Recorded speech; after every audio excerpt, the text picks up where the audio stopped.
Cuenta en el programa Tiempo Médico y estamos hablando acerca de la fisioterapia y está con nosotros el licenciado en fisioterapia Luis Fernando Ramírez Pineda, quien nos está platicando cómo es la formación de la fisioterapia de alguien que está en el área de la fisioterapia. Y créanme que la conversación que en este momento estábamos teniendo detrás del corte comercial es bastante interesante, bastante informativa. Nosotros como médicos, era lo que yo le comentaba a Luis, pues tenemos al paciente que te gusta, 15 o 20 minutos, los que estamos dentro de una institución federal o pública, pero los licenciados en fisioterapia están más de 15 minutos, es decir, una hora, ¿no? Entonces, nosotros nos dedicamos a ver qué te duele, te duele aquí, te duele acá, hacemos el envío al área correspondiente y nos vemos el próximo mes. Y ahí acaba nuestra intervención en un día. Pero ustedes como licenciados en fisioterapia, ¿cuántas sesiones son? Y a veces pueden ser sesiones diarias, sesiones cada tercer día. Y antes de irnos al corte musical, tocó Luis el tema de amputación. Decíamos que una amputación, sea de extremidad superior o inferior, es un impacto emocional, físico. Me tocó ver hace unos meses a un paciente que cayó en depresión porque era una persona activa. Él me decía, llevo 30 años de mi vida trabajando y de repente ya no tengo mi extremidad, ya no hay posibilidades, ya mi vida se terminó aquí. Y Luis hace un instante decía, no se termina aquí, al contrario, sigues avanzando, ¿no? Sí, es algo nuevo. ¿Cómo es la intervención de la fisioterapia en un paciente que ha tenido una amputación? Pongamos el ejemplo más común de miembro pélvico, las amputaciones supracondilias, por ejemplo, en los pacientes diabéticos.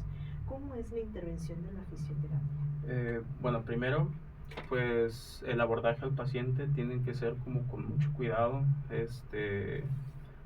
tener mucha empatía, porque pues sabemos que uno no sabe exactamente qué es lo que él está viviendo o por lo que está pasando, pero creo que se puede dar una idea. Entonces creo que lo primero es tener empatía al abordar al paciente, y de ahí conocer cuáles son sus necesidades.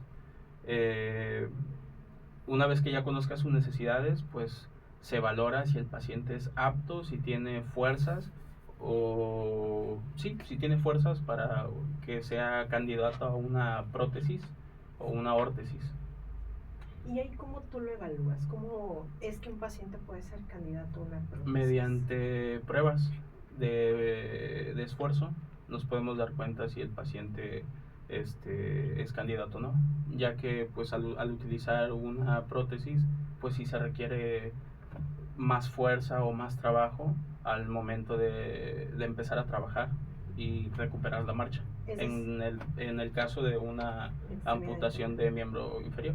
Es decir, no cualquier persona que ha tenido una amputación en miembros pélvicos, es decir, en piernas, es candidato a prótesis. Así es, en su mayoría, muchas veces las personas que suelen no ser candidatos son ya adultos mayores. ¿Por qué? Por la fuerza.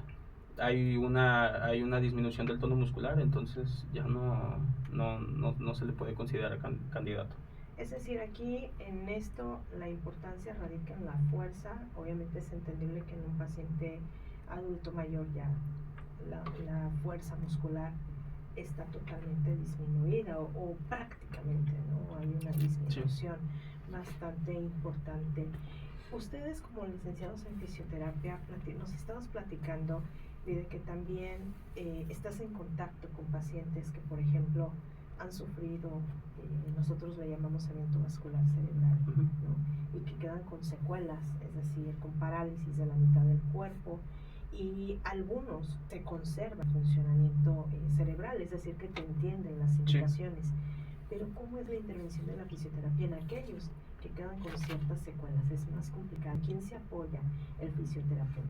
Es complicado, pues, por el tema de que no te entiende, entonces nos tenemos que apoyar en su cuidador, y trabajar de la mano con él.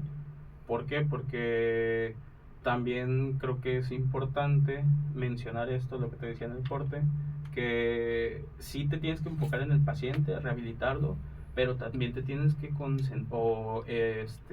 tomar en cuenta, considerar al cuidador. ¿Por qué? Porque el cuidador es el que se lleva toda la chamba, o sea, contigo está 1 hora, pero de ahí, pues el cuidador es el que se lleva todo el trabajo, es el que lo tiene que bañar, lo tiene que cargar, y pues